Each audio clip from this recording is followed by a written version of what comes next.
O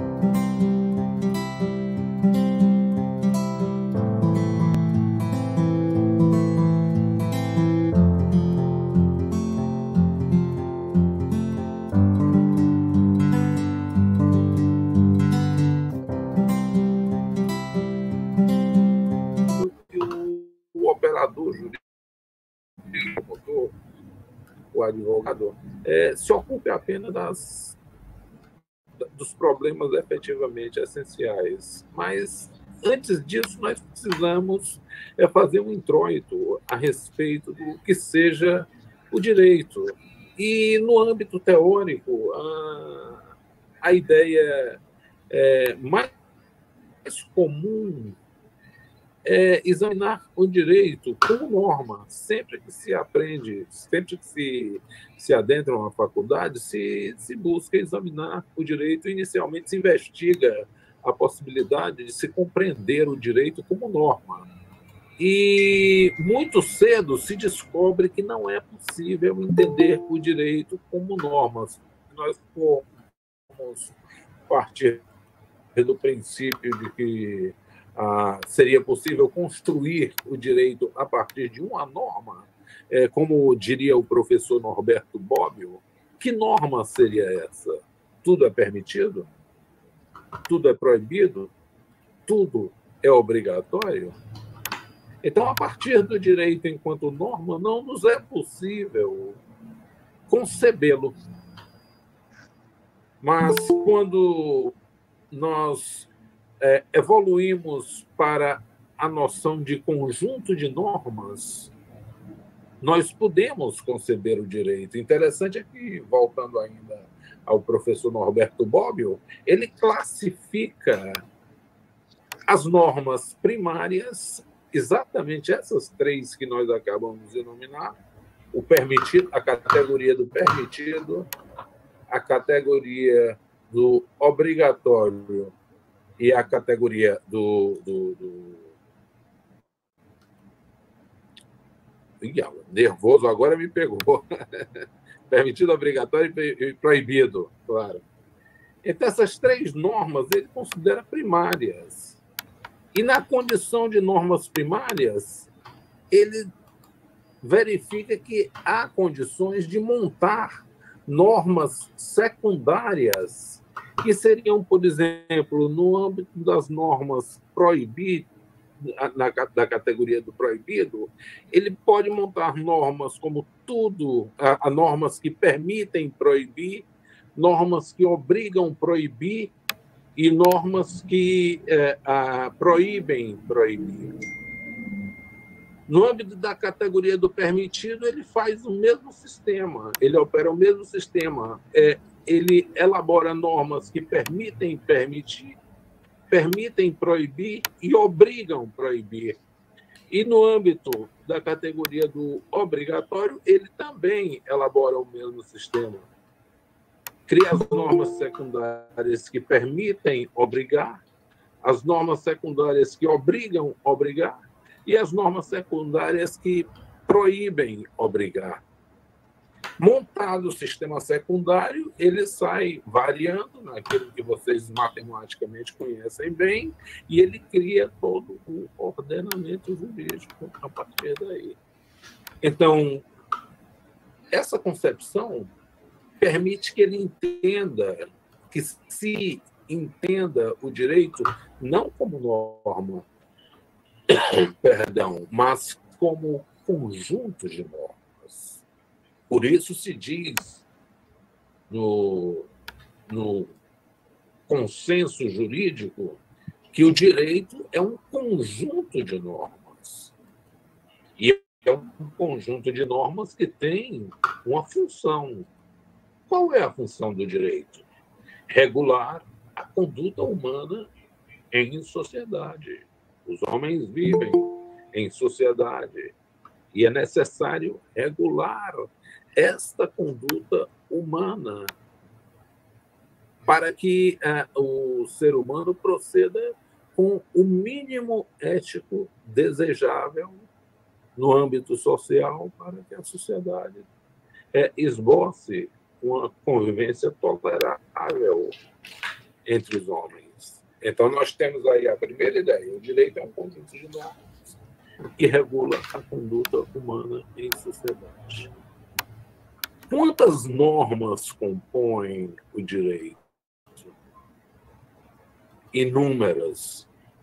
Mas, dentre essas normas, nós podemos fazer uma distinção bem específica. Aquelas normas que enunciam um direito e aquelas normas que descrevem um procedimento para se realizar as normas que enunciam um direito. Repetindo, normas que enunciam direito, e a técnica jurídica costuma chamar essas normas de fundo ou normas de conteúdo, e as normas que descrevem procedimentos para a realização dos direitos enunciados. Essas outras normas, as que descrevem procedimentos, a técnica jurídica costuma chamar de normas formais ou normas de forma.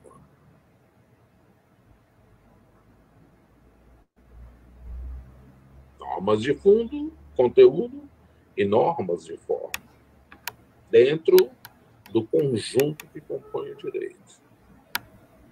As normas de fundo são aquelas que estão na categoria do proibido, do permitido e do obrigatório.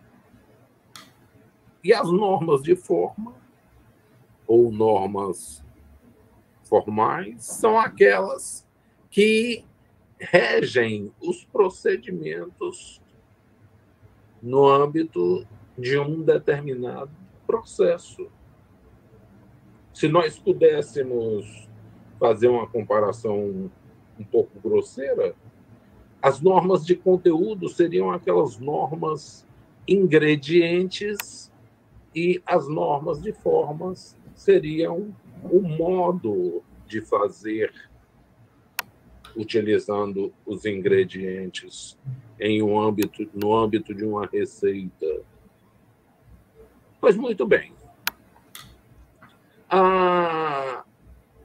Até 1995, as nossas normas de formas eram especificamente as normas regidas pelo Código de Processo Civil e pelo Código de Processo Penal. O Código de Processo Civil, cuidando da vida civil cotidiana, da realização dos direitos da vida civil cotidiana, e o Código de Processo Penal, cuidando da realização dos direitos de repressão no âmbito da vida cotidiana também. De 1995 em diante, a comunidade jurídica, na verdade, o poder legislativo, influenciado pela comunidade jurídica, publicou o que viria a ser a grande revolução no âmbito do direito, ou pelo menos se anunciava como sendo a grande revolução no âmbito do direito. Essa grande revolução era precisamente a criação dos juizados especiais. Por essa época, eu fazia especialização em processo pela Fundação Paulo Bonavides e a Universidade Federal do Ceará. E nós estudávamos precisamente a lei que disciplinava os juizados especiais, que é a Lei 9.099, de 26 de setembro de 1995. Eu já era juiz de direito nessa época.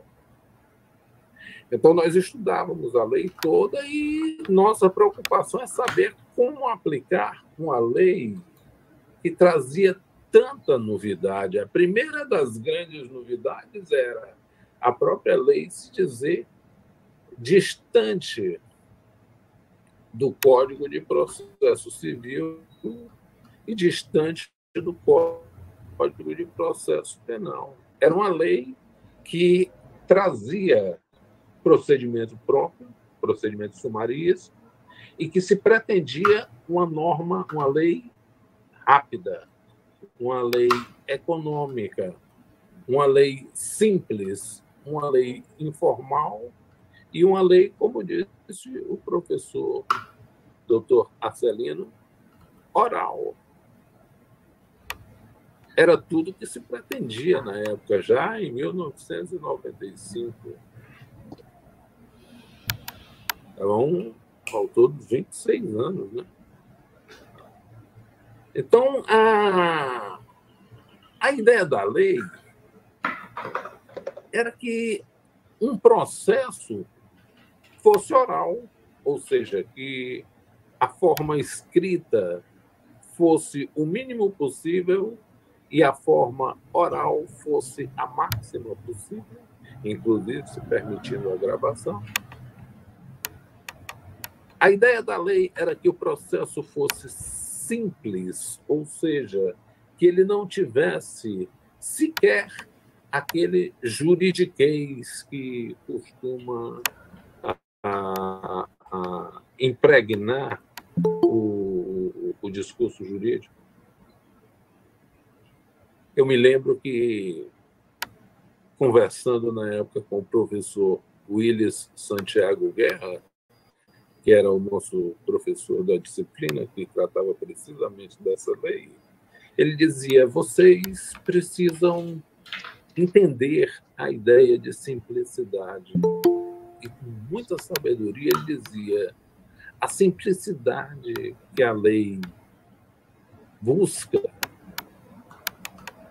não é a simplicidade que está aquém da complexidade, mas a simplicidade que transcende a complexidade, que está para além da complexidade. Em outras palavras, ele dava uma volta e encontrava o simples lá na frente e dizia: é esse simples que nós queremos regular com a lei dos juizados especiais ou com a jurisdição especial.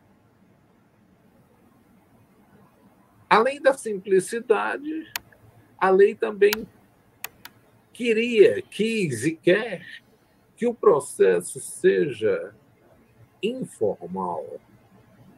E por informalidade, não é se desvestir das roupas ou das vestes talares. Não. Por informalidade, se pretende que o processo não tenha firulas, nem atos desnecessários, que ele seja um processo de essências, de poucas formas,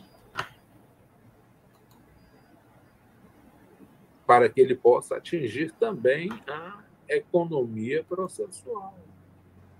Porque a ideia em matéria de economia processual não seria reduzir custo, não apenas, mas, acima de tudo, reduzir atos para que o processo chegasse ao seu objetivo da maneira mais rápida possível. E, finalmente, a lei pretende que o processo seja célere, que ele seja rápido. E aqui eu tenho que abrir um parênteses para dizer para vocês que o problema da celeridade é um problema de difícil solução, porque todos queremos um processo célere, rápido, mas todos queremos um processo igualmente seguro. Um processo em que a decisão seja correta, em que a decisão seja justa. E nós ainda não conseguimos equalizar perfeitamente as ideias de velocidade e segurança. Quando nós temos muita velocidade, nós reduzimos a segurança. Quando nós temos muita segurança, nós reduzimos a velocidade. Tem sido assim. E isso se espelha na vida cotidiana dos juízes. Os juízes que são muito ciosos, que gastam muito tempo em um só processo, eles esquecem os demais e os processos andam mais lentos. Os juízes que são rápidos demais, muitas vezes podem, eventualmente, errar mais, porque quem trabalha muito, erra muito. Quem trabalha pouco, erra pouco. E quem não trabalha, por lamentável privilégio silógico, não erra. Mas nós somos humanos e falíveis como tais. E, graças a Deus, em uma estrutura judicial, se há eventual falha no julgamento de um juiz, o advogado ou o promotor pode recorrer para que uma instância superior, composta de um colégio de juízes, examine aquele processo e, eventualmente, modifique aquela decisão, eventualmente, reforme aquela decisão no todo ou em parte. Mas voltando ainda ao que interessa no âmbito dos critérios informadores da jurisdição especial, toda a oralidade, a simplicidade, a informalidade e a celeridade e a economia processual, elas buscam atingir dois objetivos: a conciliação e a transação. Até então, a ideia de processo era: alguém tem um interesse, outra pessoa manifesta contrariedade a esse interesse, estabelece-se aí um conflito,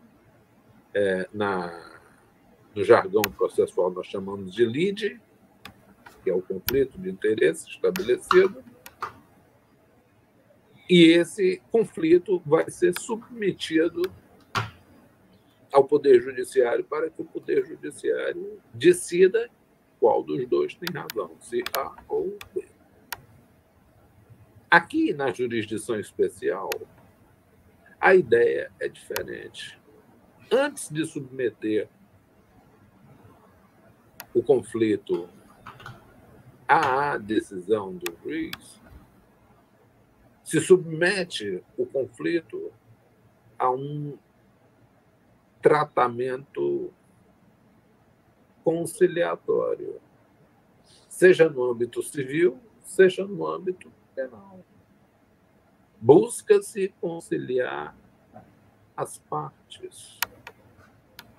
Busca-se fazer com que as partes cheguem a um acordo.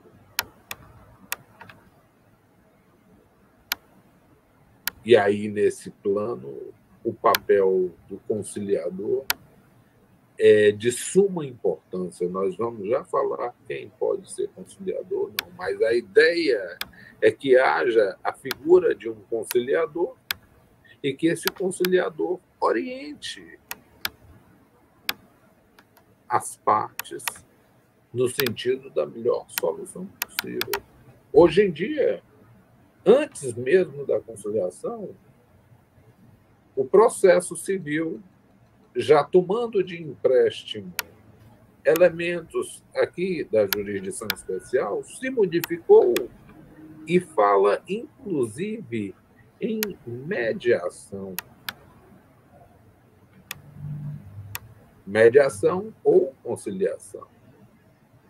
E aqui eu preciso fazer uma distinção entre essas duas categorias, pelo menos como nós do direito entendemos essas categorias. A ideia de mediação pressupõe a intervenção mínima de uma terceira pessoa no âmbito do conflito entre duas outras pessoas. E essa intervenção mínima é uma intervenção que funciona muito mais como uma espécie de oferecimento de soluções para que as partes envolvidas escolham, dentre aquelas opções que o mediador apresentou, juntamente com eles, a melhor solução para resolver o interesse deles. Entendam bem, o mediador não interfere, ele ajuda apresentando soluções. Você tem a solução A, 1, 2, 3, 4, 5, 6. Você tem 6 soluções, um leque de 6 soluções para resolver o conflito entre vocês dois.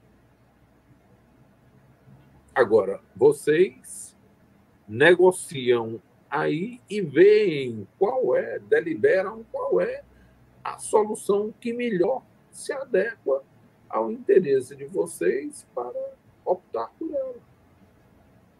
Essa é a ideia de mediação. A mediação, ela facilita a negociação entre as partes.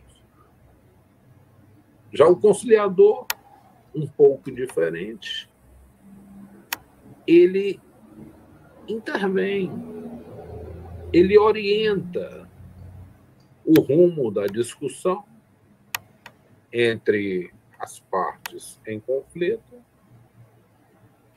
e essa orientação é no sentido de que as partes rumem para uma solução que atenda também ao interesse de ambas. Mas o conciliador intervém, ele aconselha, ele mostra que uma solução é melhor do que outra, faz uma parte ver determinado aspecto da solução que ela não estaria enxergando, por assim dizer. E aqui eu já acrescento, nós não temos, de certo modo, por que não acrescentar? Eu já acrescento também uma terceira figura, a figura do árbitro. Então, nós temos a mediação, a conciliação e a arbitragem. A figura do árbitro consiste em um juiz, mas não um juiz dado oficialmente pelo Estado, um juiz encarregado pelo Estado, com toga e oficialidade específicas decorrente de uma nomeação por concurso e tudo mais. Não. O árbitro, ele é um juiz escolhido pelas partes. Eu costumo dizer que o árbitro, ele é sempre o juiz mais legítimo de um processo, porque ele vai solucionar o conflito. Diferentemente do mediador e do conciliador, ele vai enfrentar o conflito e vai resolver. Naturalmente, com apoio técnico, com o perito que ele entender necessário, o que as partes entendam necessário, tudo mais. Mas ele vai resolver o conflito, ele vai dar uma solução ao conflito através de uma sentença arbitral. O papel dele é concluir o conflito com uma sentença dizendo se A ou B tem ou não direito. Mas o árbitro é escolhido pelas partes. E é aqui que eu vejo o máximo de legitimidade no âmbito de um processo. É quando há uma pessoa interessada em resolver seu conflito diz: olha, eu quero que o meu conflito seja julgado por aquela pessoa em quem eu confio e em quem eu deposito o máximo respeito e sei que ela julgará o meu processo com justiça. Mas se a contraparte disser: pois eu quero que o meu processo seja julgado por esta outra pessoa, em quem eu deposito confiança e respeito, e se forem pessoas distintas. Então, nós teremos aí duas escolhas que podem eventualmente coincidir ou não. E precisaremos de uma terceira pessoa para, em caso de incoincidência, decidir para que lado a decisão vai pender, para que lado o conflito vai se resolver. E quem é que decide essa terceira pessoa? As próprias partes em comum acordo. Então, eu considero a arbitragem como sendo, talvez, o máximo da legitimidade no âmbito da escolha de atores jurídicos que solucionam o conflito. Ela é largamente utilizada em todo o mundo civilizado. Nós, aqui no Brasil, não temos essa cultura arbitral. Nós, aqui no Brasil, nosso sistema, nós herdamos do sistema romano-germânico, nossa tradição é romano-germânica, e não a tradição de common law, do direito inglês, do direito anglo-saxão. O direito anglo-saxão é um direito que trabalha com arbitragem. Nos Estados Unidos se trabalha muito com arbitragem, na Inglaterra, na França, na Alemanha. O professor doutor Arcelino pode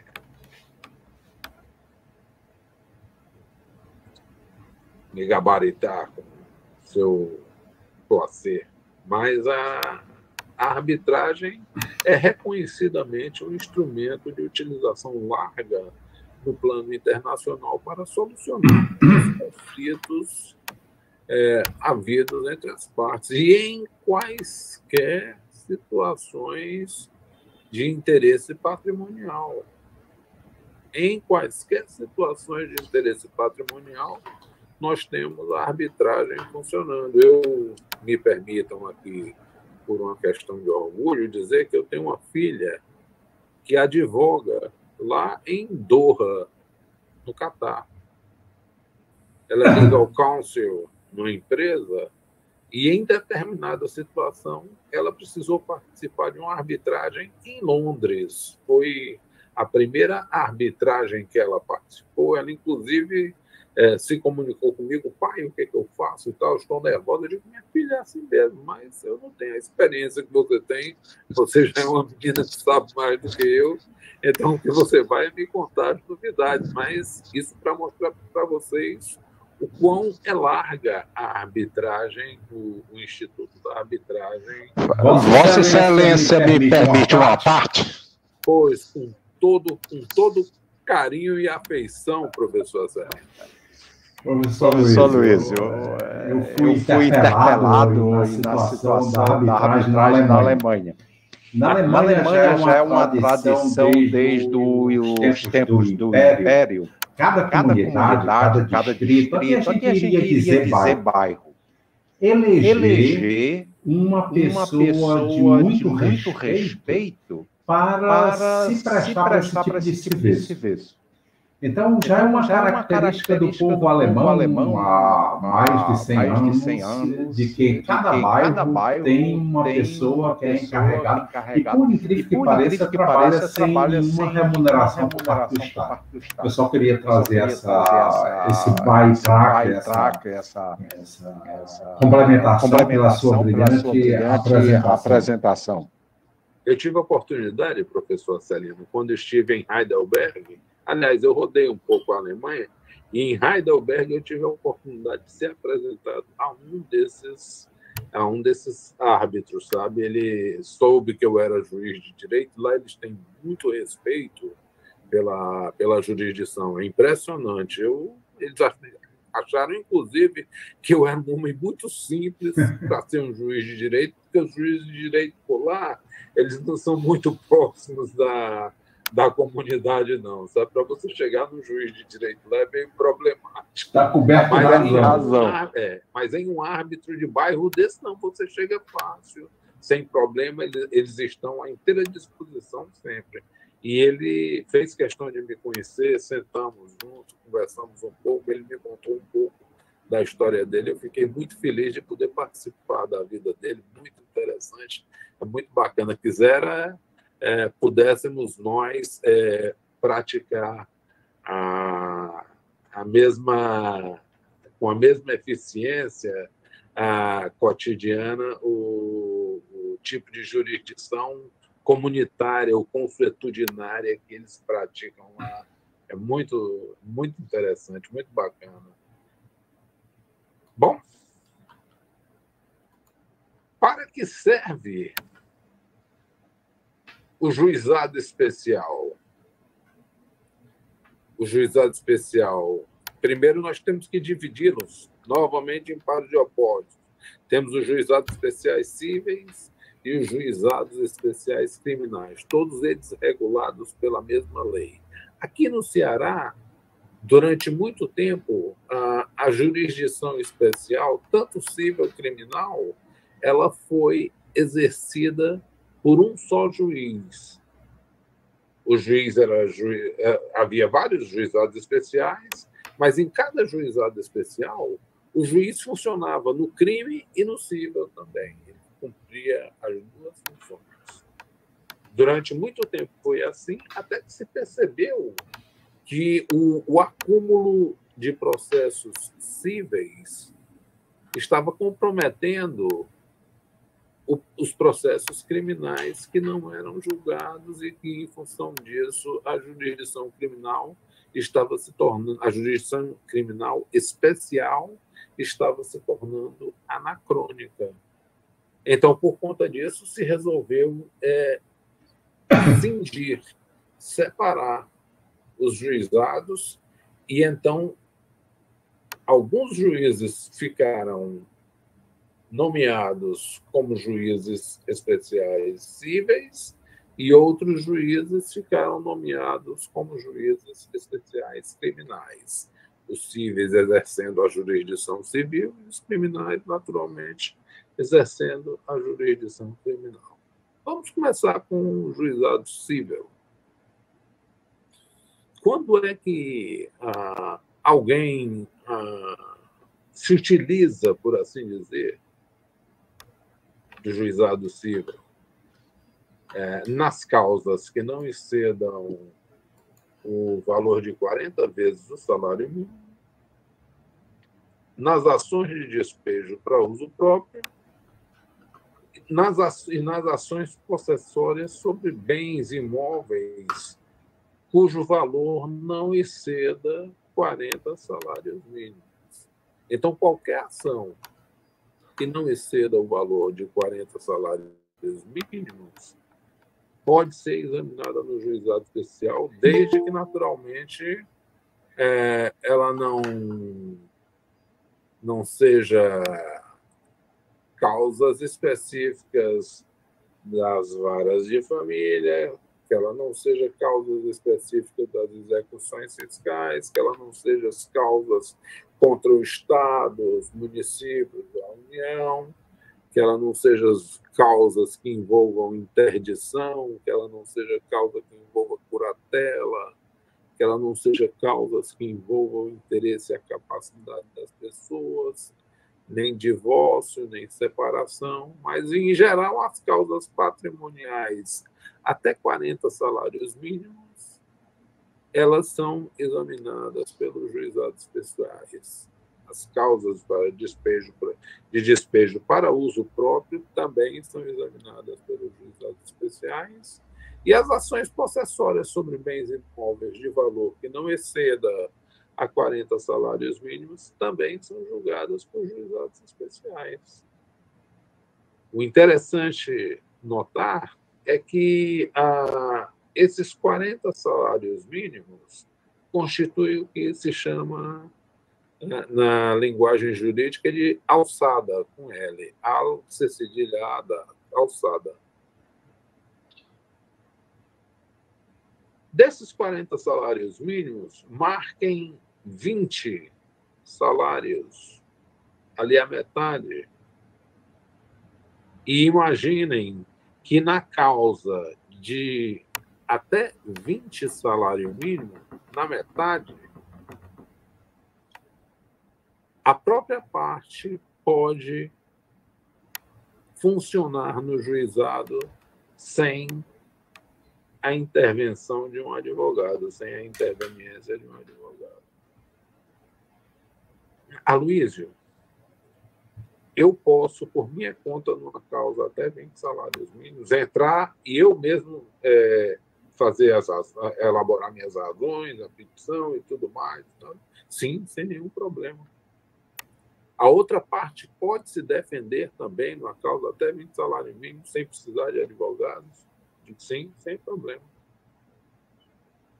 Então, até 20 salários mínimos não é necessária a presença de advogados.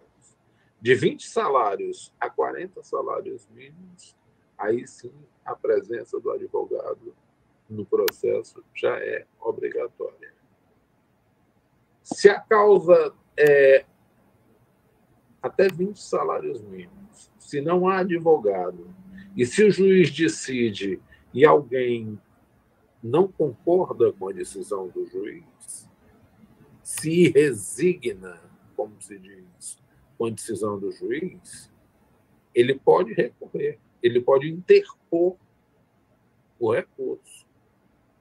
O problema é que, para interpor recurso, é necessária a presença do advogado, é necessário o concurso do advogado. Somente pode interpor recurso para uma turma recursal formada de 3 juízes que vai examinar o processo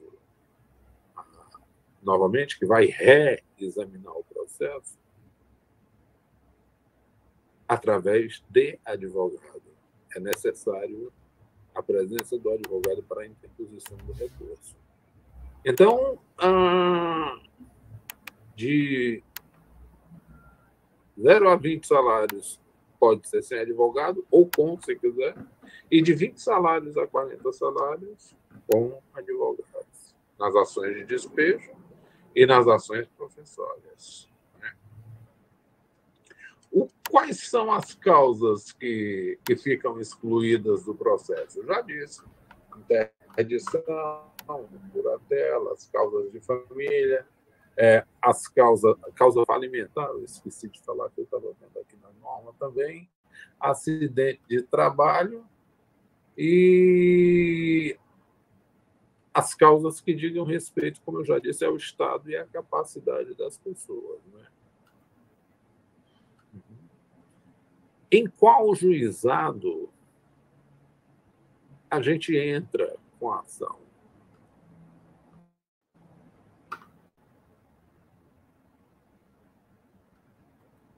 Quando eu faço essa pergunta, eu estou tratando de algo que, no jargão jurídico, nós chamamos de competência.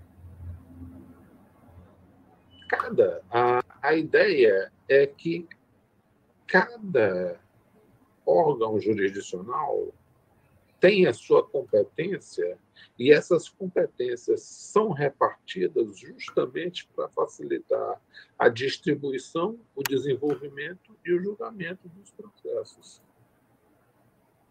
Então, hoje em dia, aqui em Fortaleza, por exemplo, você tem nos juizados cíveis, você tem a cidade toda dividida em áreas, e cada área dessa é da competência de um determinado juizado civil. Você entra no site do Tribunal de Justiça e lá o Tribunal de Justiça delimita a competência. Isso ocorre no site de todos os tribunais por aí. Pressuponho que haja amigos assistindo de outros estados, e no site dos tribunais dos seus respectivos estados, vocês entram e vocês podem verificar que há a área de competência do juizado. Mas a norma estabelece algumas regras gerais sobre competência. Por exemplo, a norma contida no artigo 4º prevê a competência do domicílio do réu ou a critério do autor do local onde ele exerça atividades profissionais ou econômicas ou mantenha estabelecimento, filial, agência, sucursal ou escritório. Então, o autor tem aí uma série de alternativas para efeito de proposição ou propositura da ação dele, no domicílio do réu, ou onde o réu exercer atividades profissionais ou econômicas, ou onde o réu mantiver estabelecimento, filial, agência, sucursal ou escritório. Esse é o primeiro critério de definição da competência.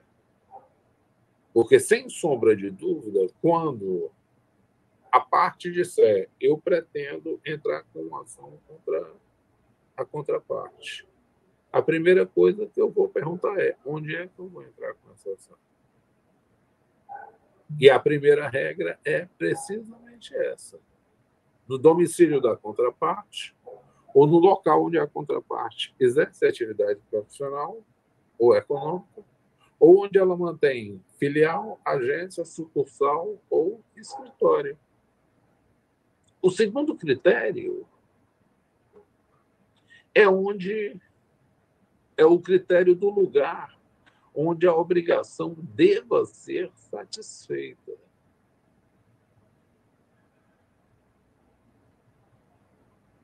Se é uma prestação de serviço e se ela deve ser satisfeita aqui na minha casa, por exemplo, e se sou eu que quero entrar com a ação contra o prestador de serviço, é óbvio que eu vou entrar com a ação na área do juizado correspondente à minha casa. Então, eu olho lá no site do tribunal, vejo o meu endereço, olho lá no site do tribunal qual é o juizado responsável pela área do meu endereço e vou dirigir minha petição a esse juizado.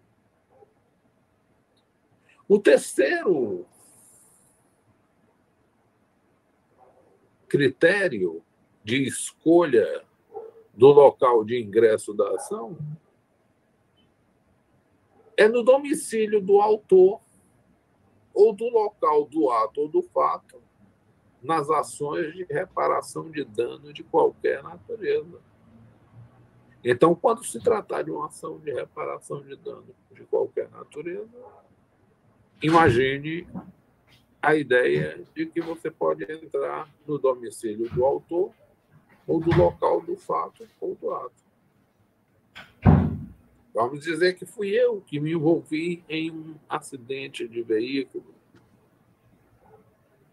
Vamos considerar que eu não tive culpa, que a culpa foi da contraparte.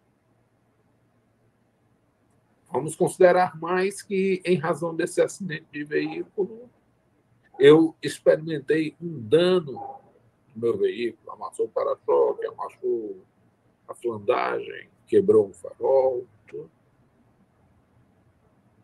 Então, pelo terceiro critério estabelecido pela norma, eu posso ingressar com esta ação no meu domicílio, ou seja, no juizado da área onde eu resido. Ou eu posso ingressar com esta ação no juizado da área onde o fato ocorreu. Vamos dizer que o acidente tenha ocorrido distante da minha residência, em outro bairro da cidade. eu vou entrar com a ação, se eu quiser, na área do juizado correspondente àquele bairro. E há uma regra geral que diz que, na dúvida, em qualquer hipótese, a ação pode ser proposta no domicílio do réu. Se eu tiver em dúvida sobre ou a respeito de onde devo propor a ação, eu posso propor ou promover esta ação no domicílio da contraparte, no domicílio do réu, sem o menor problema.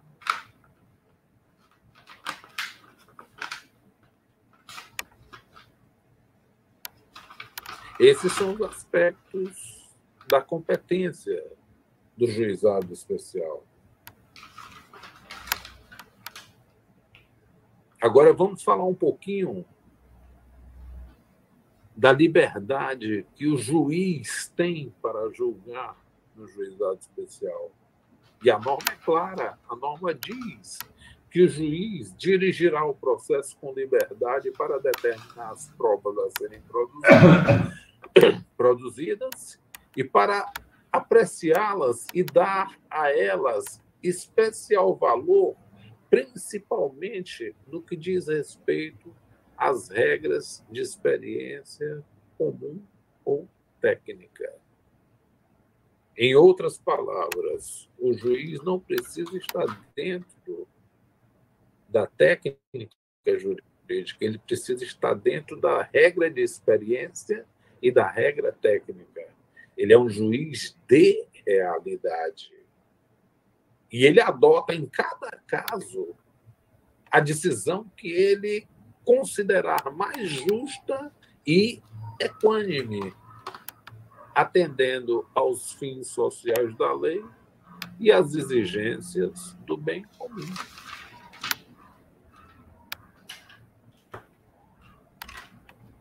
É difícil explicar de forma simples o que é fim social da lei, porque há livros inteiros tentando explicar quais são os fins sociais da lei. Mas, em última análise, a lei busca liberdade, justiça e solidariedade, porque esses são os pilares da construção da nossa sociedade. Está lá no artigo 3º da Constituição Federal como objetivo fundamental da República Federativa do Brasil. Construir uma sociedade livre, justa e solidária. Então, liberdade, justiça e solidariedade são os pilares sociais da lei. Aliás, eu não sei se tem algum sociólogo por aqui, mas a grande teoria sociológica da atualidade envolveria a escrita de 3 grandes tomos: a sociedade livre, a sociedade justa e a sociedade solidária, como uma grande teoria sociológica ou sociojurídica para a sociedade.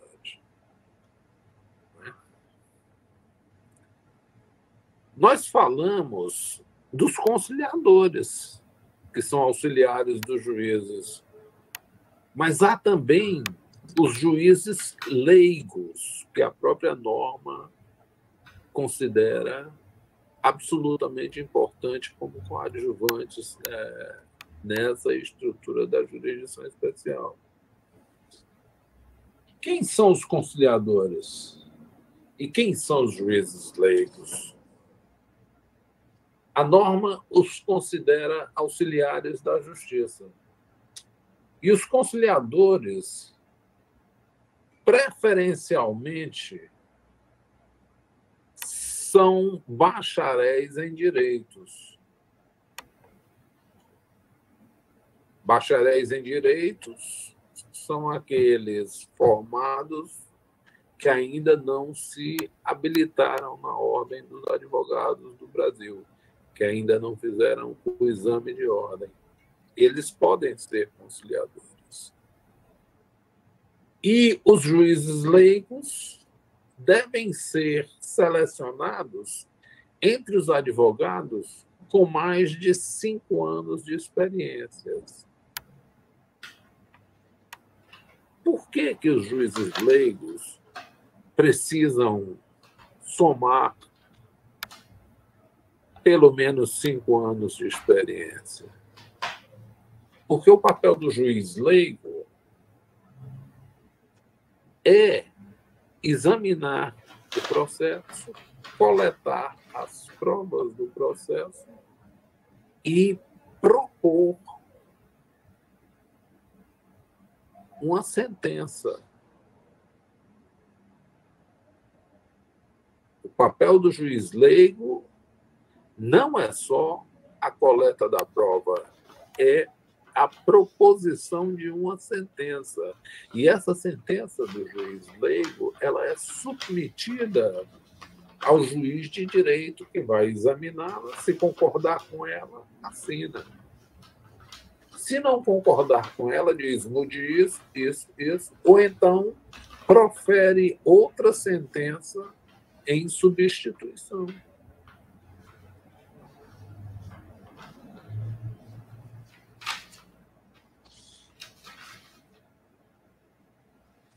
E quanto às partes? Quem pode e quem não pode participar de um processo no juizado especial?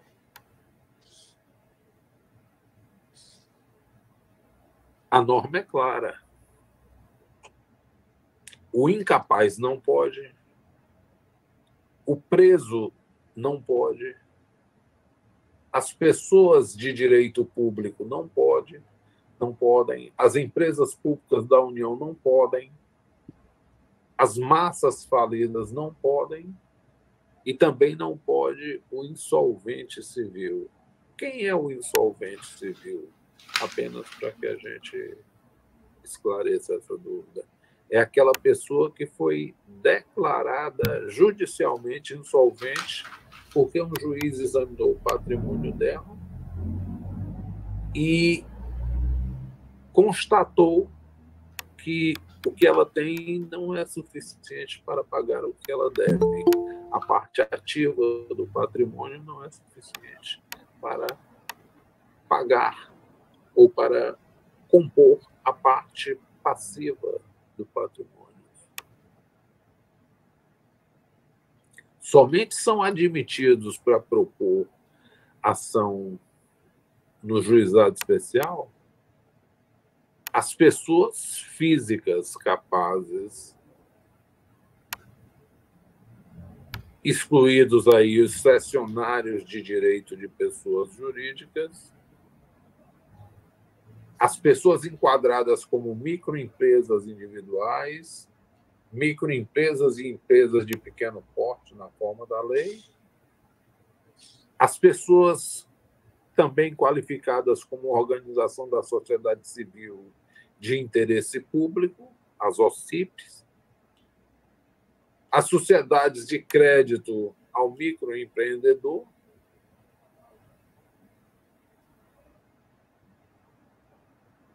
e só.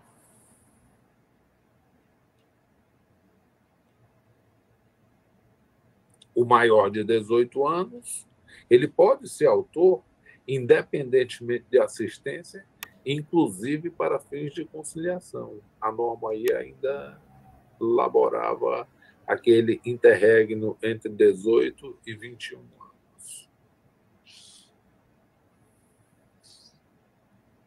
Já falei que nas causas até 20 salários mínimos, as partes comparecem pessoalmente, podendo ser assistidas por advogados, nas de valor superior, sendo assistência obrigatória, né, de 20 a 40 salários mínimos.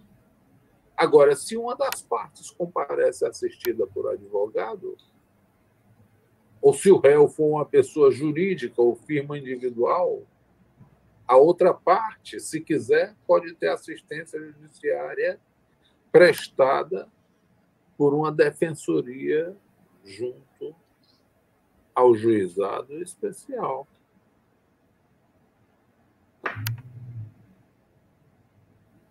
Em alguns juizados especiais não há defensoria. E nessas circunstâncias é possível ao juiz nomear advogados em procedimento ad hoc, ad hoc, expressão latina, para justificar a presença do advogado que advoga por designação do juiz pro bono, sem receber eventual honorário.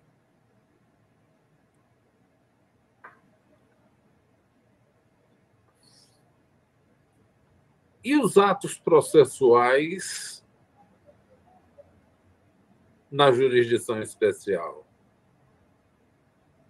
Há alguma característica específica deles, levando em consideração que o processo é informal, que o processo é célere, que o processo é simples, que o processo busca a economia processual?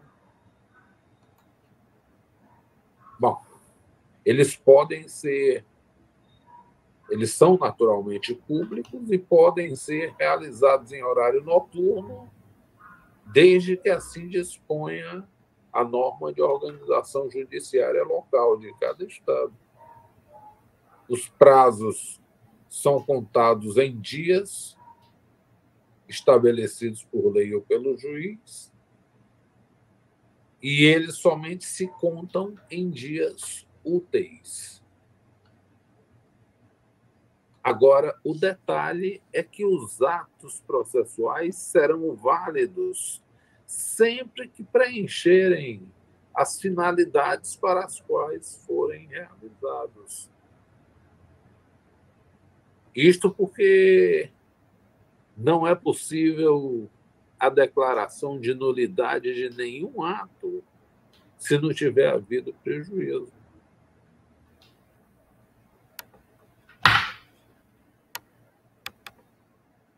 A norma até bem pouco admitia a prática de atos processuais em outras comarcas solicitados por qualquer meio de comunicação.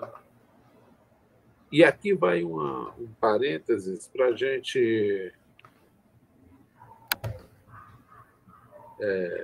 levar em consideração apenas a ideia de que há até bem pouco tempo se costumava expedir cartas de uns juízes para os outros solicitando a prática de determinados atos. Com o advento dos juizados especiais, essas cartas puderam ser substituídas até por ligações telefônicas. Primeiro por fax, depois ligações telefônicas. Eu acho que muitos de vocês não sabem nem o que é fax. Hoje em dia, nada disso faz mais sentido, porque com o advento das teleaudiências e dos teleatos, por assim dizer, tudo é muito simples. Eu conversava com uma colega juíza do trabalho e ela me dizia: olha, eu precisei fazer uma audiência com uma testemunha que estava em Lisboa. E ela ligou o telefone dela de Lisboa. Eu tomei o depoimento dela de Lisboa, gravei tudo direitinho, dei fé quanto à tomada do depoimento. Ela me mostrou a carteira de identidade dela, colocou na tela direitinho. Nós conferimos que ela era, de fato, a pessoa que se dizia ser, se identificou corretamente, e o depoimento foi considerado válido. A prova foi considerada bem produzida. E se eu não tivesse a internet, se não houvesse essa pandemia, por assim dizer, e essa necessidade da gente suprir a vida cotidiana com a urgência tecnológica, eu jamais teria conseguido realizar essa audiência. Eu teria que pedir uma carta rogatória. Essa carta rogatória teria que ir para o Ministério das Relações Exteriores. Do Ministério das Relações Exteriores, ela teria que ir lá para Portugal. Em Portugal, teria que chegar ao juízo. O juízo teria que intimar a testemunha teria que comparecer ao juízo, teria que prestar o depoimento, depois a carta teria que fazer o caminho todo de volta para voltar, para chegar aqui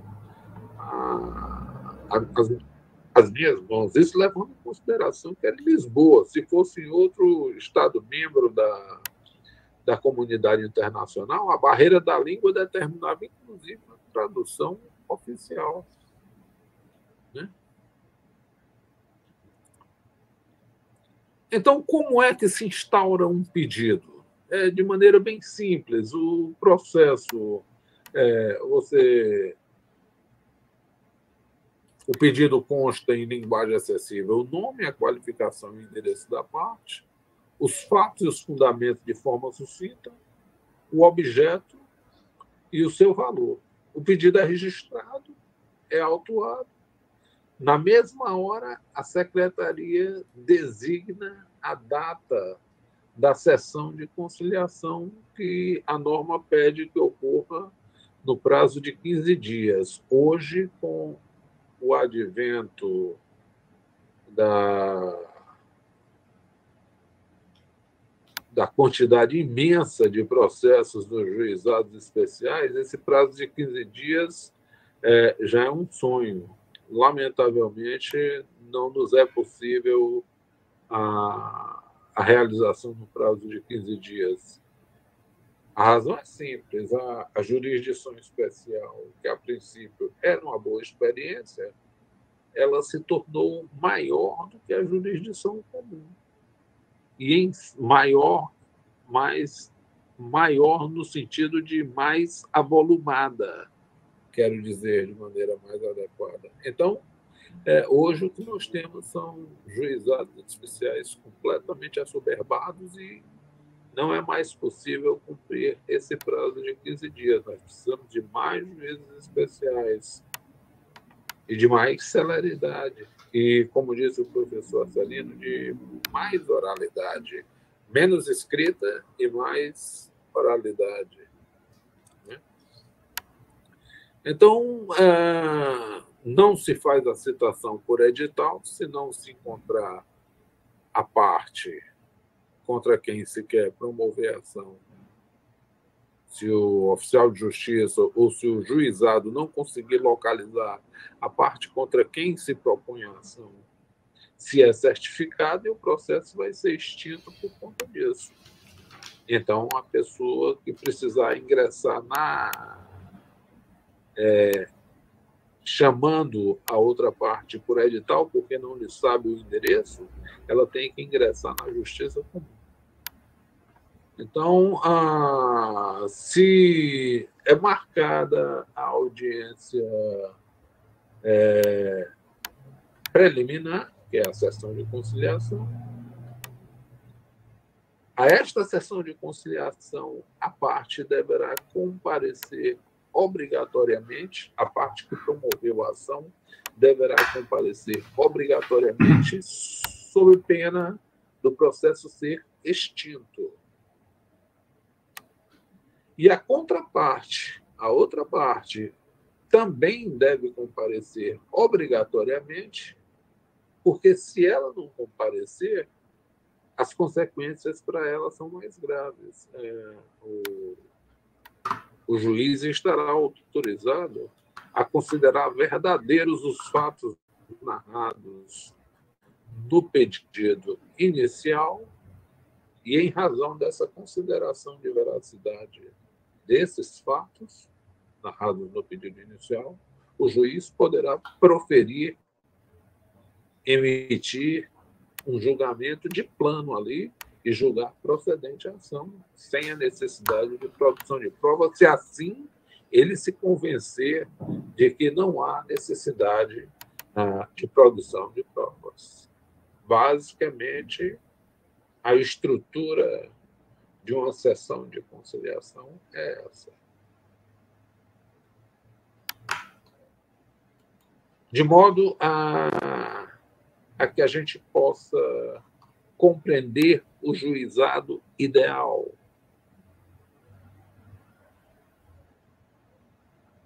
Tudo deveria ocorrer em uma só audiência. A sessão de conciliação deveria ocorrer. Se não fosse obtida a sessão de conciliação, o conciliador entregaria o processo na mesma audiência ao juiz de direito, o juiz de direito ouviria a defesa, coletaria as provas e, em seguida, emitiria o julgamento. Tudo em uma só audiência. O mais desejável é que o processo fosse rápido, célere e econômico desta forma. Mas nem sempre isso é possível. Nem sempre é possível encontrar a parte e nem sempre é possível que um processo tenha o que nós chamamos de audiência una, em um só ato. Então, muitas vezes, o processo, muitas não, na maior parte das vezes, o processo tem início com a sessão de conciliação. A sessão de conciliação, se não obteve o resultado pretendido, que é a conciliação, dela designa-se uma nova data para a audiência de instrução e julgamento. Nessa audiência de instrução e julgamento, a contraparte vai oferecer a defesa e as provas que tiver. Então, aqui na audiência de conciliação, ela toma conhecimento da ação contra ela e, designada a audiência de instrução, na audiência de instrução, ela se defende e apresenta as provas. E nessa audiência de instrução, todas as provas serão produzidas, tanto a da parte autora quanto a da parte régia. Eventual ausência de prova da parte autora significa a preclusão, significa o encerramento da prova da parte autora. Eventual ausência de prova da parte E significa preclusão, significa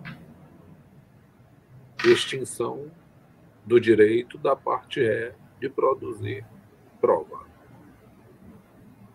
Produzidas as provas, o juiz comumente abre espaço para que as partes façam os debates finais. Se houver advogados, os advogados fazem os debates finais. Muitas vezes, eles pedem para transformar esses debates em razões finais, ou seja, apresentar essas razões por escrita, pela forma escrita. Os juízes normalmente deferem. Isso faz com que o processo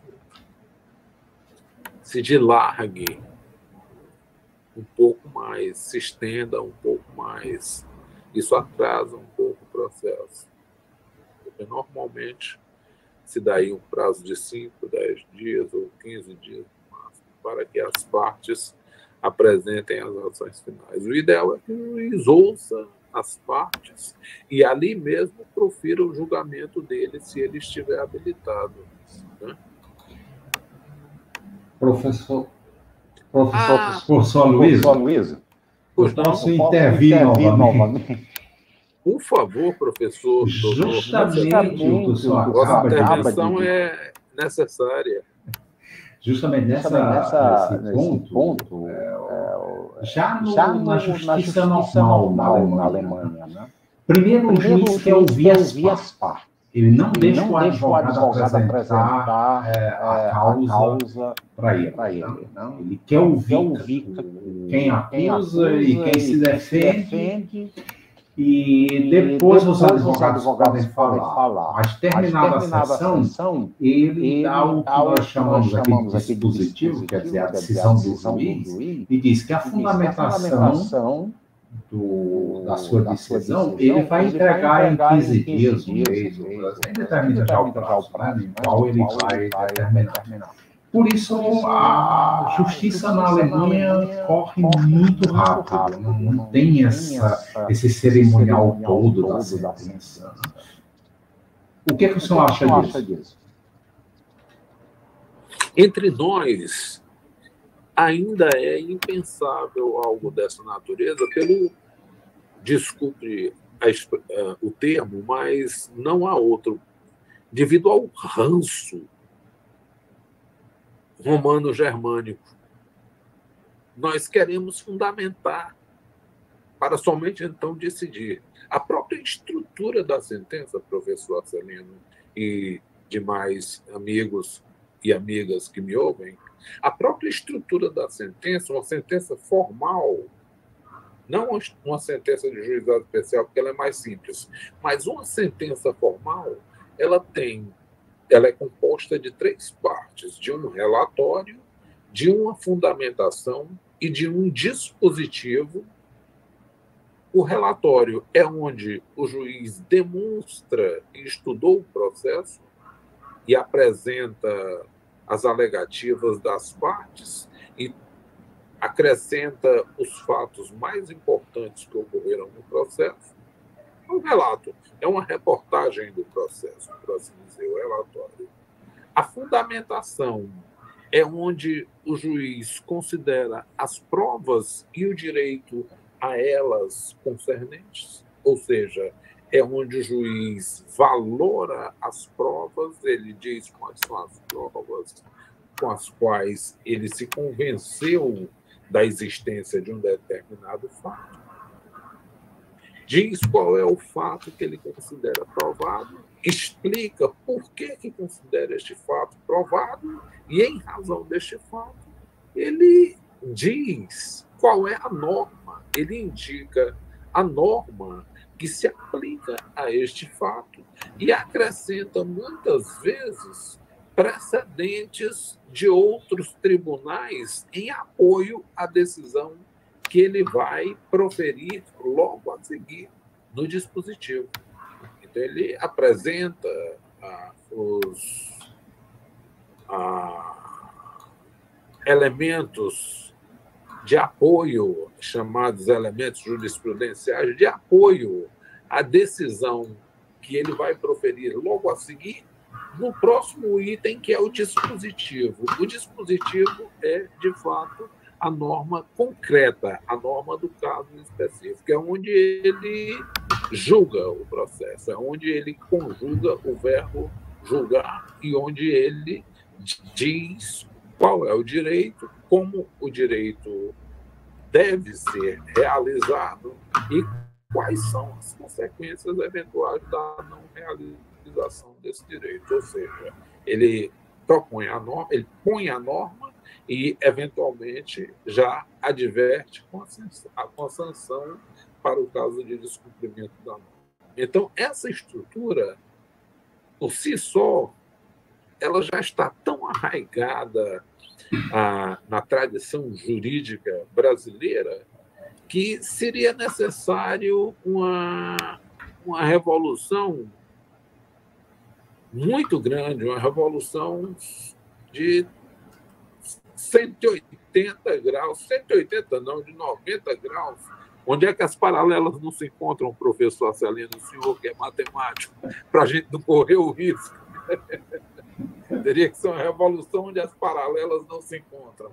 Pois é. Então, para isso, nós precisávamos fazer com que nossos juízes entendessem que é possível a dicção de um julgamento e, em ato posterior, fundamentar a dicção desse julgamento. Seria necessário que nossos juízes participassem de colóquios com juízes alemães que verificassem sociologicamente que agir dessa forma acelera os processos, que, eventualmente, a nossa estrutura, do modo como nós vimos praticando, precisa evoluir no sentido de um modelo alemão mais consentâneo com a realidade.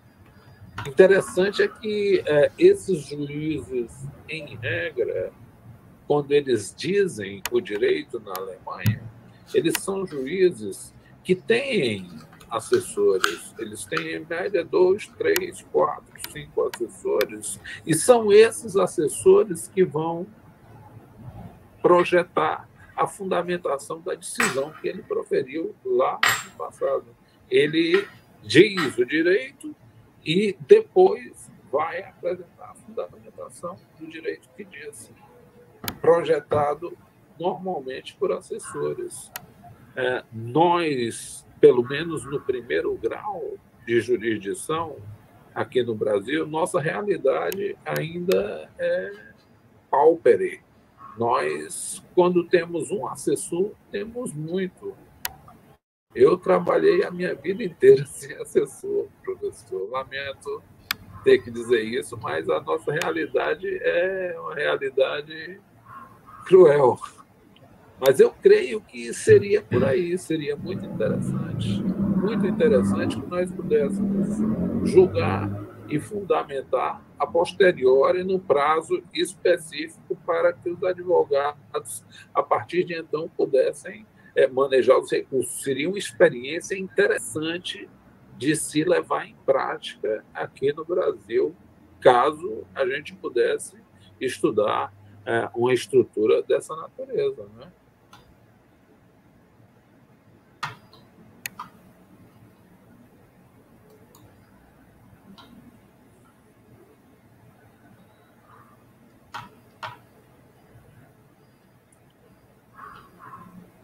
Prosseguindo, então.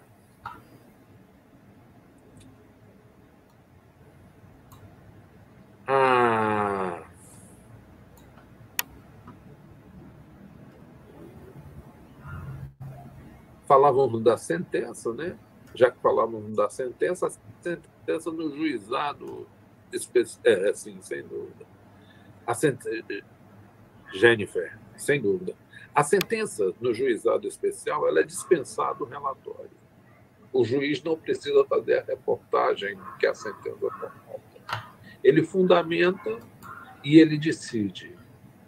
E o fundamento dele deve ser um fundamento sucinto, deve ser um fundamento informal, deve ser um fundamento célere, deve ser um fundamento econômico, deve ser um fundamento conciso, claro, objetivo.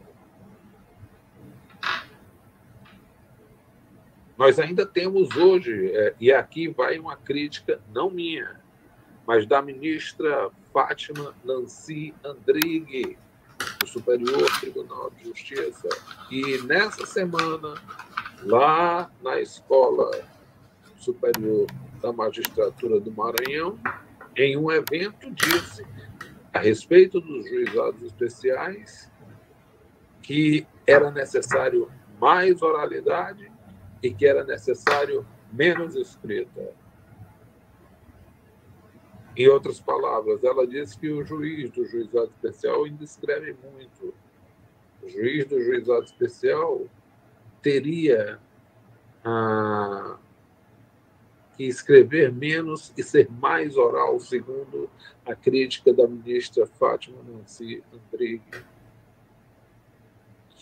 Então, a sentença precisa dispensar do relatório, ela precisa ser fundamentada, porém tem que ser concisa, tem que ser objetiva.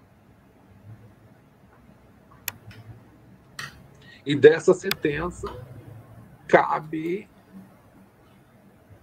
recurso no prazo de 10 dias para uma turma composta de juízes de primeiro grau. Essa turma composta de juízes de primeiro grau funciona na própria sede do juizado especial. Veja bem, não é o Tribunal de Justiça, é uma turma composta de juízes. No passado, quando havia os juízes, a Justiça de pequenas causas, instituída pelo Código de Processo Civil de 1973, havia os tribunais de alçadas para julgar essas questões daí decorrentes. Mas a Justiça de pequenas causas não vingou, foi algo que não andou. Quando, em 95, se pensou o juizado especial, se pensou no sentido da implantação de modo efetivo e os juizados especiais caíram no gosto da população, principalmente pelo fato da população até 20 salários mínimos não precisar ingressar através de advogado. Então, para interpor o recurso dos juizados especiais, é necessário advogado, como foi dito. E é necessário, quem não tem acesso ao juizado pela justiça gratuita, é necessário pagar pelo recurso. O pagamento do recurso nós chamamos na técnica jurídica de preparo. Preparar o recurso significa pagar o recurso. Vamos usar a linguagem simples, a linguagem leiga, para a gente andar bem, como a gente tem vindo até aqui. Então, trabalhando com a linguagem leiga, vamos continuar trabalhando com ela, que será certamente mais comum a todos. Então, o preparo, que é o pagamento deve ser feito nas 48 horas que se segue a interposição do recurso. Você apresentou o recurso, no prazo de 48 horas você tem que efetuar o pagamento do recurso correspondente para que esse recurso possa ser encaminhado para a turma recursal. Mas antes dele ser encaminhado à turma recursal, a outra parte, contra quem o recurso foi apresentado, tem o direito de apresentar as contra-razões dela ao recurso. Então, na verdade, o recurso é apresentado contra a sentença, vamos ser bem claros. Mas a outra parte tem interesse, se a sentença foi favorável a ela, a outra parte tem interesse de que a sentença seja mantida. E ela tem direito de apresentar essas razões de manutenção da sentença. A parte que não se conformou apresenta o recurso e a outra parte apresenta as contra-razões dizendo não, a sentença julgou corretamente, ela deve ser mantida. Então, estabelecido esse novo conflito de ordem recursal, o processo vai para a turma recursal. Hoje ele vai eletronicamente. Antigamente, era preciso entregar nas mãos de alguém e alguém tinha que levar o processo em papel, no caderno de papel, até a turma recursal. Hoje tudo se faz eletronicamente. Na turma recursal, o juiz é distribuído para um juiz relator. Esse juiz relator faz um breve relatório do processo, se for o caso, ou então estuda o processo e já pede pauta ao presidente para apresentar o processo.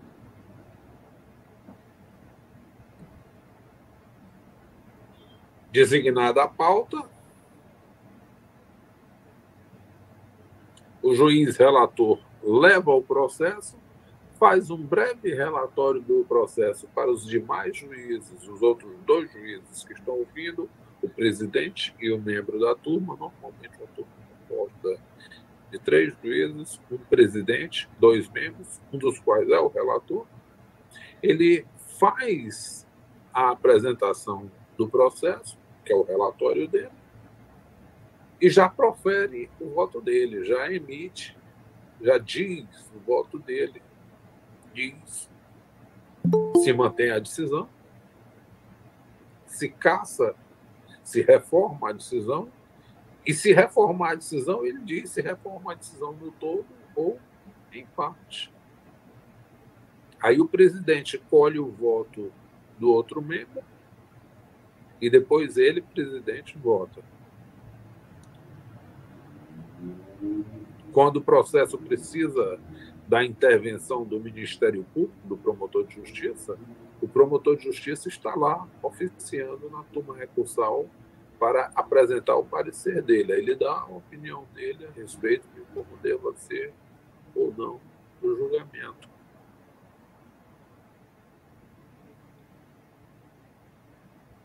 Terminado o julgamento,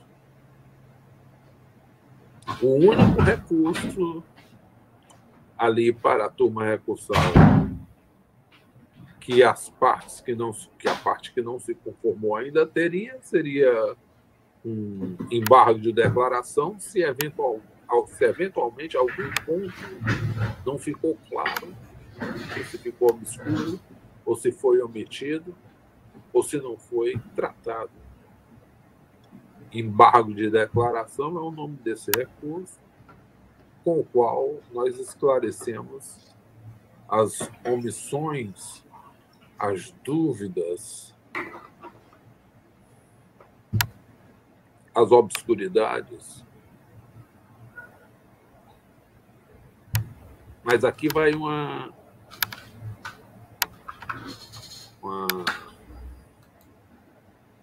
consideração interessante. Não há recurso para o Tribunal de Justiça das decisões da turma recursais.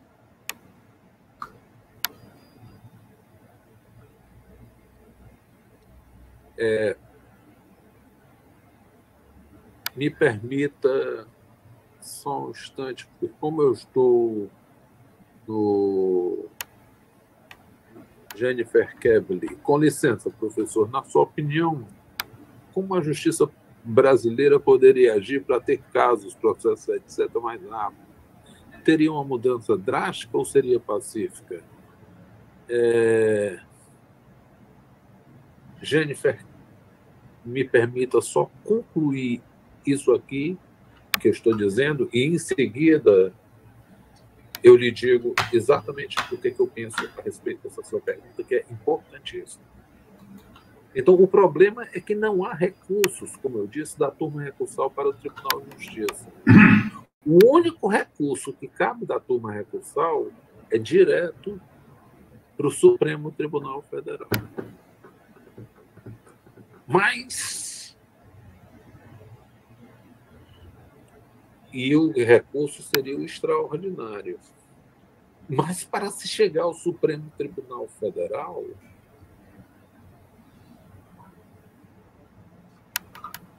existe uma técnica. Eu vou tentar personificar a coisa para que vocês tenham uma ideia. Eu chego e bato na porta do Supremo Tribunal Federal. Toc, toc, toc, toc, toc. Aí no Supremo abrem a porta e dizem: o que é que você quer? Ele diz: eu quero recorrer. Qual é a matéria? Essa daqui. A primeira coisa que eles olham é se a matéria é constitucional. E tem que ser uma matéria constitucional direta, não pode ser reflexa. Não pode ser constitucional por tabela, como se diz na gíria. A constitucionalidade tem que ser direta e o questionamento da constitucionalidade tem que ser igualmente direto. Se não for assim, ele diz: não há matéria constitucional, volte para o seu estado. Essa é a primeira ideia. Mas não basta que a constitucionalidade seja direta. É necessário, quando ele abre a porta e diz: o que você quer? Eu digo: eu quero que seja examinada em recurso extraordinário essa matéria constitucional. Eles olham, aí veem que a matéria é constitucional e, em seguida, vão buscar outra consideração, outro pressuposto, outro requisito. Vão verificar se a turma recursal decidiu a matéria. A matéria foi decidida pela turma recursal?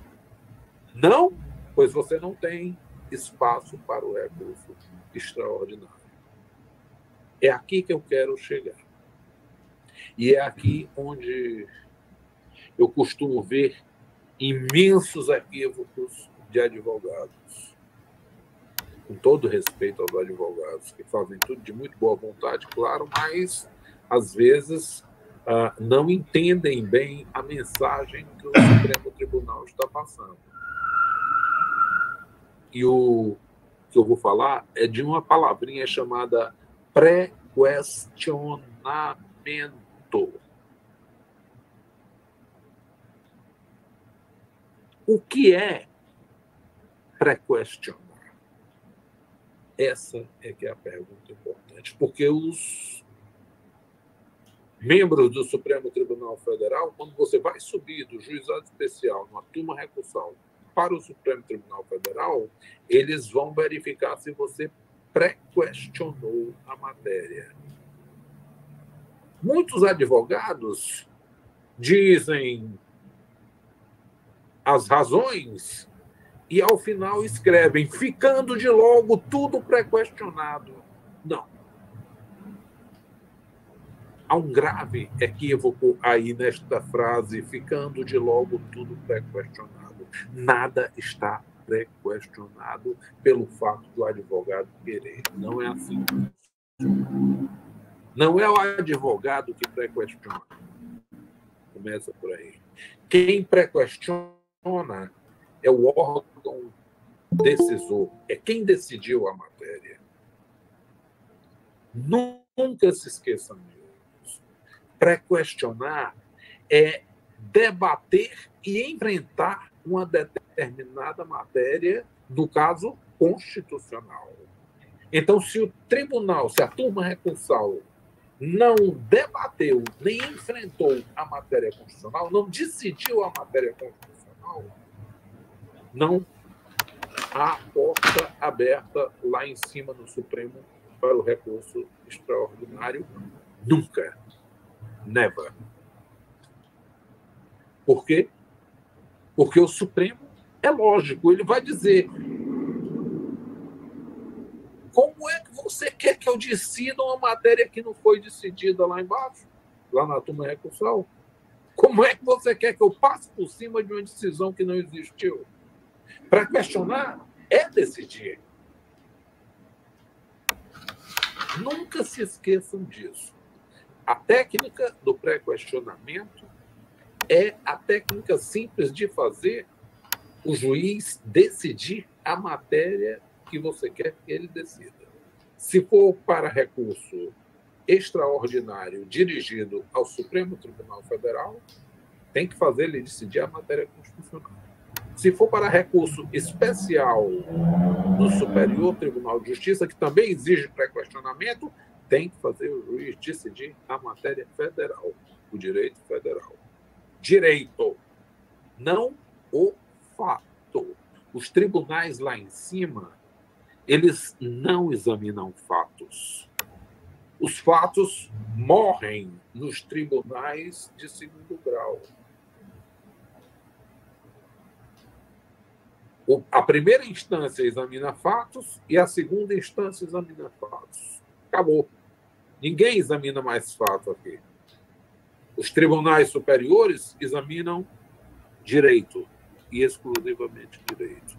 O Superior Tribunal de Justiça examina direito federal. E o Supremo Tribunal Federal examina Constituição Federal. Nunca se esqueçam disso. Então, pré-questionar é fazer com que o tribunal decida, é fazer com que a turma recursal decida. O ideal, se você quer levar a causa até o Supremo, num juizado especial, é você fazer constar a matéria constitucional lá na petição inicial. E se o juiz não decidir na sentença dele sobre aquela matéria constitucional, você interpõe o embargo de declaração, obrigando o juiz a decidir. Senhor juiz, o senhor esqueceu de decidir essa matéria constitucional aqui. Por favor, esse embargo, esse recurso de embargo de declaração é para lhe lembrar que o senhor precisa decidir essa matéria antes de eu recorrer para a turma recursal. Decida primeiro essa matéria. Aí o juiz vai lá e decidiu a matéria. Quando ele decidiu a matéria, ele, juiz, pré-questionou. Aí você tirou a matéria do primeiro grau e levou em grau de recurso para a turma recursal.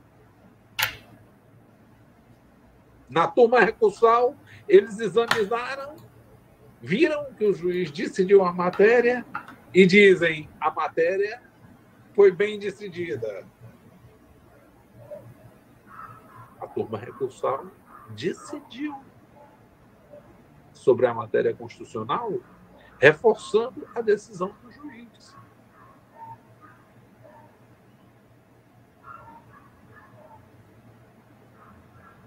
Vamos em situação inversa. A turma recursal examinou a matéria constitucional decidida pelo juiz e entendeu que não, que o juiz decidiu equivocadamente. E a turma recursal diz: o juiz decidiu equivocadamente sobre a matéria constitucional. Não é do modo como o juiz decidiu, é assim. E decide. Mais uma vez, a turma recursal decidiu sobre a matéria constitucional. Nas duas situações, a turma recursal pré-questionou, porque ou ela decidiu a favor da decisão do juiz, ou ela decidiu contra a decisão do juiz. Mas ela decidiu. Se vocês baterem na porta do Supremo em sede de recurso extraordinário, o Supremo vai abrir a porta e vai dizer: vamos debater a matéria, vamos enfrentar a matéria e vamos decidir a matéria, porque a matéria está devidamente pré-questionada. Os órgãos decisores decidiram sobre a matéria. Agora, se a turma recursal não falou nada sobre a decisão constitucional do juiz, aí não. Aí a matéria não está pré-questionada pela turma recursal. Aí vocês terão que interpor novo embargo de declaração para que a turma recursal também ela decida sobre a matéria constitucional. E só então a matéria estará pré-questionada. Então vocês têm que fazer com que o juiz decida a matéria e depois a turma recursal decida a matéria para que ela possa subir. Num processo comum, vocês têm que fazer com que todas as instâncias decidam aquela matéria, de uma por uma, até chegar no recurso extraordinário, se for no Supremo, e se a matéria for constitucional, ou então no Superior Tribunal de Justiça, se a matéria tematizar o direito federal vigente. Eu espero não estar sendo técnico demais, pelo amor de Deus, se eu tiver, me digam. Então, pré-questionar é fazer com que o órgão decisor debata, enfrente e decida a matéria. Isto é que é pré-questionar. Nunca dizer que ficou pré-questionado, porque advogado não pré-questiona. Quem pré-questiona é órgão decisor. Advogado força o pré-questionamento para que ele possa recorrer.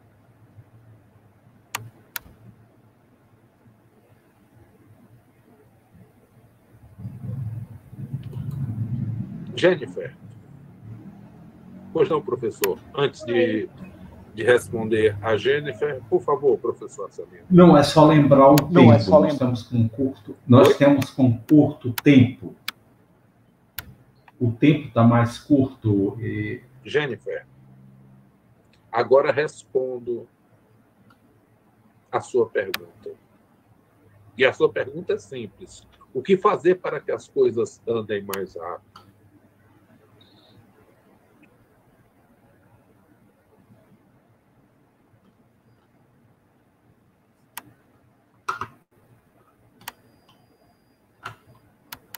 Jennifer, considere o seguinte: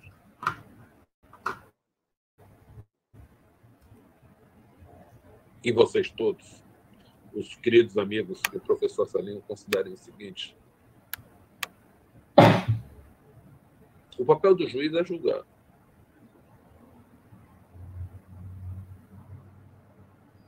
Mas a gente podia atribuir mais poderes aos advogados. Imaginem eu, sendo advogado, preparando uma ação com todas as provas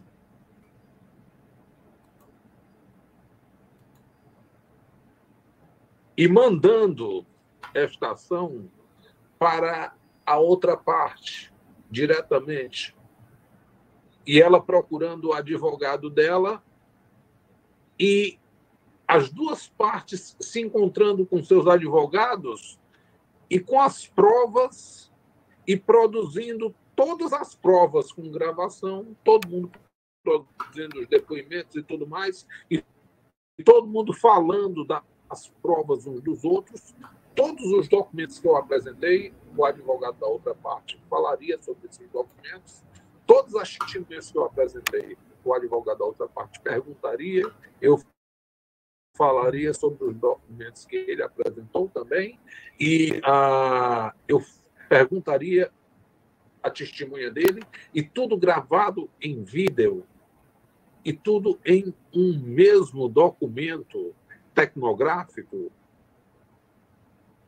subscrito pelos dois advogados, com uma petição dizendo: está aqui, doutor juiz, nós já apresentamos a pretensão e as provas, já apresentamos a contestação e as provas, já falamos sobre as provas uns dos outros, já produzimos todas as provas que queremos produzir para o fato e queremos que Vossa Excelência julgue.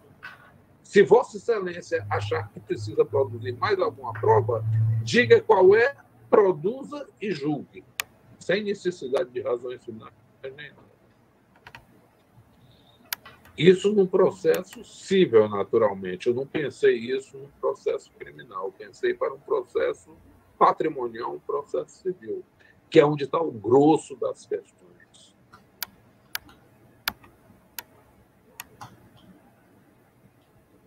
Realmente seria uma forma bem mais objetiva do que atualmente.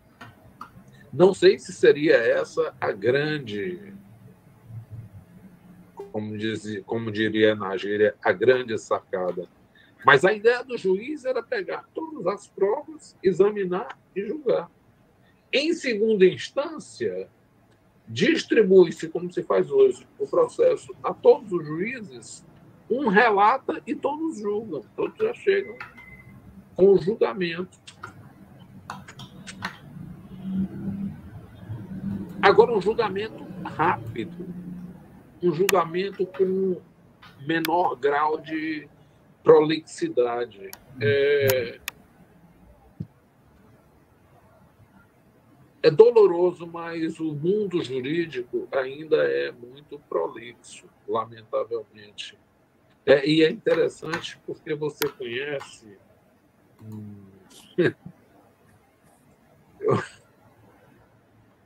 Uma vez eu ia passando de frente da Karl Franzens Universität, lá em Graz. Eu ia com meu cunhado, a gente ia para a feira, aí eu disse para ele: Marco, um estudante de direito a gente conhece de longe, todo mundo de paletó, todo mundo arrumado, todo mundo nos trincos, nos panos, no taillé. Está vendo como é? É diferente, mas o pessoal é seletivo como um todo. Mas essa seletividade, ela cai dentro da linguagem. E eu preciso dizer para vocês que essa linguagem, ela é assim porque ela cumpre um propósito. O propósito de ser persuasiva. O discurso jurídico, ele é um discurso de persuasão, sempre. Eu me lembro que uma vez um presidente da comissão coordenadora do vestibular da UFC ligou para mim e disse: rapaz, tu pode dar uma olhada numa decisão minha? Eu digo: por quê? Ele: não, porque aconteceu um fato assim, assim, assim, eu decidi assim, assim, assim. Eu digo: mas está tão bem decidido, o que você quer que eu veja? Ele disse: a forma. Eu digo: mas por que você quer que eu veja a forma? Ele disse: porque o discurso de vocês é poderoso. Foi aí que eu me dei conta de que a força persuasiva do discurso jurídico ela exerce um certo fascínio, um certo poder. Eu não sei até onde isso é bom ou não. Eu acho que nós precisamos de um discurso mais próximo da sociedade e um discurso onde a sociedade entenda o que está realmente acontecendo, sabe? Eu acho que a tarefa do direito na atualidade é se aproximar da sociedade e talvez a mídia fosse de grande valia, sabe? Se nós tivéssemos mais programas jurídicos, sabe? Se você prestar atenção pelo mundo afora, principalmente nos Estados Unidos, as causas jurídicas elas exercem um certo fascínio nas pessoas. E se as pessoas começassem a prestar atenção nas causas jurídicas, elas aprenderiam mais sobre direito, sabe? Nós estamos precisando aprender mais sobre direito. Nós precisamos nos tornar experts em direitos e com certa rapidez. Talvez, Jennifer e demais amigos, Bruno, Sérgio, Eduardo, Jânio, talvez a gente precise parar de escrever vovô viu a uva e passar a escrever ninguém é obrigado a fazer alguma coisa, senão em virtude de lei. Talvez seja necessário levar os direitos para as cartilhas de aprender a escrever, sabe? Enumerar direitos nas cartilhas de escrever para que a meninada já comece a introjetar desde cedo esses conceitos, sabe? Para que finalmente nós possamos construir essa sociedade livre, justa e solidária que nós queremos, sem preconceito algum, sem discriminação alguma, garantindo o desenvolvimento nacional e reduzindo as desigualdades sociais e regionais, sabe? Eu acho que a gente tem várias frentes para trabalhar e talvez uma boa frente seja a educação, talvez a outra frente seja a descomplicação no âmbito do judiciário. Talvez nós precisemos aprender com os alemães, como disse o professor Arcelino, acerca da técnica de decidir e de fundamentar decisões a posteriori. Talvez é um mundo de várias frentes, mas que nós precisamos experimentar e que ele está todo aberto aí, todo descortinado à nossa frente, e ele depende de vocês e dos matemáticos também, porque eu estou falando para matemáticos que precisam montar algoritmos. Vocês são craques em funções, direito à função, vocês são craques, vocês só precisam entender um pouco de direito e dizer: olha, isso aqui se resolve assim, assim, assim, assim. Nem sempre a coisa é exclusivamente valorativa. Às vezes, e no mais das vezes, a coisa é lógica. E não tem ninguém melhor do que vocês, matemáticos, para operar com a lógica, porque vocês operam com funtores, operam com essas categorias apofânticas, por assim dizer, e são fantásticos nisso. Então, o tempo é de nós trabalharmos transdisciplinarmente e vocês estudarem um pouquinho norma ou um pouquinho a casuística e verificar que a maior parte dos casos pode ser resolvido podem ser resolvidos com uma função e deixar só uns poucos casos para serem resolvidos com a valoração, e por assim dizer. Não sei, divaguei um pouquinho, mas acho que essa divagação é de bom tamanho para que a gente mantenha a mente aberta e reflexiva para enfrentar os percalços que essa perplexidade do mundo jurídico tanto nos causa, que é a ausência de decisão ou a decisão tardia, não é? O Barbosa dizia que quando ela tarda, ela é injusta. Professor Luísio, nós só temos que lhe agradecer. Nós poderíamos passar o resto da manhã toda aqui falando sobre direito. É uma área extremamente apaixonante. Eu tenho essa paixão ao lado da paixão da medicina desde a infância. E só pude realizar nos últimos tempos esse segundo sonho.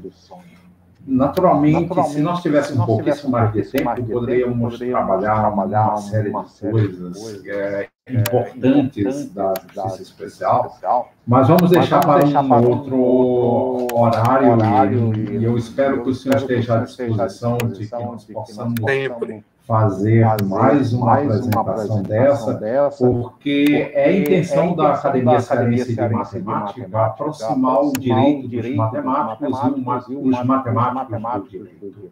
Nós achamos... Sempre e com muita honra, professor Celino. É uma honra ser considerado pelo senhor e pelos seus pares. Muitíssimo obrigado.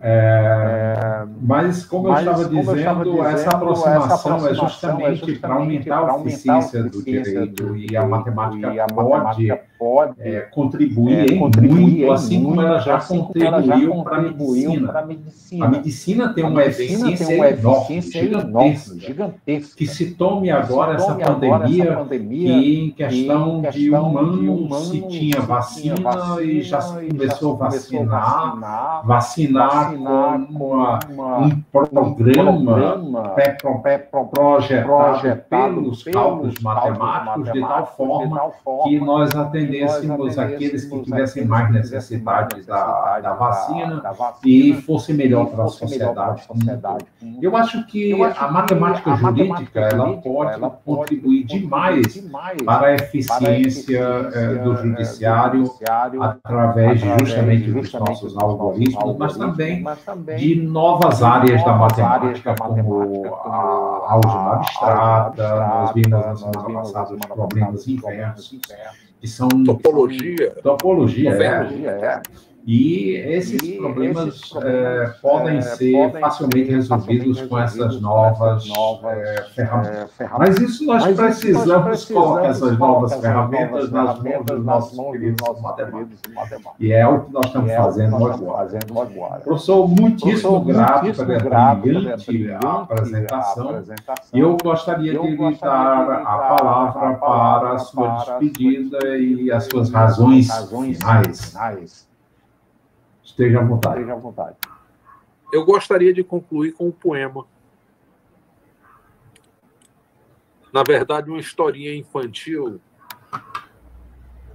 que eu compus há muito tempo, quando minha filha, que hoje tem 36 anos, tinha 6. Ela me fez a seguinte pergunta: pai, o que é o nada? E eu fiquei sem saber o que dizer. E disse: vamos criar uma historinha sobre o nada? Ela disse: vamos. E então nós fizemos essa história, intitulada Uma História de Nada. E ela é contada em voz infantil. Então, era uma vez o nada. Nada fazia. De tanto nada fazer, nada acontecia. Um dia, um ponto surgiu no meio do nada parado. Nada fez que não viu e continuou descansado. O ponto cresceu um pouquinho e nada nem se mexeu. Esse nada Não é de nada, pensou o tal pontinho, e outro tanto cresceu. Foi crescendo, crescendo, crescendo, e nada de nada se ouviu. Ficou enorme, tão grande, que pronto, nada engoliu. Mastigou o nada todinho, quebrou em 1000 pedacinhos. Depois deu um arroto e foi dormir sossegado, com sua barriga cheia de nada alimentado. Enquanto ele dormia, tudo acontecia. Nada havia acabado. Nada em seu sonho surgiu, assim, despreocupado. Cresceu, cresceu, cresceu e engoliu o ponto safado. Pois nada nunca morreu, nada nunca tem fim, nada é inacabado. Brilhante finalização, muitíssimo grato. E nós vamos fazer uma interrupção agora para preparar a próxima palestra. Em 10 minutos nós retornamos. Muitíssimo grato, professor Luiz. Abraço a todos, muitíssimo grato, professor Salim. Muito obrigada por me responder, professor.